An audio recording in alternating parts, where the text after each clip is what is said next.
يا صلي وسلم دائما.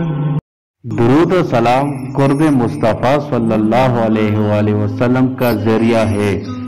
حضور نبی اکرم صلی اللہ علیہ وآلہ وسلم کی ذات گرامی سے والہانہ عقیدت و محبت جزوی ایمان ہے، اس کے بغیر ایمان کی تکمیل نہیں ہوتی۔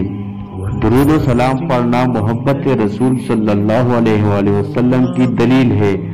کثرت سے درود و سلام پڑھنے والے کو روز قیامت قرب رسول صلی اللہ علیہ وآلہ وسلم کی نعمت سے فیضیاب کیا جائے گا۔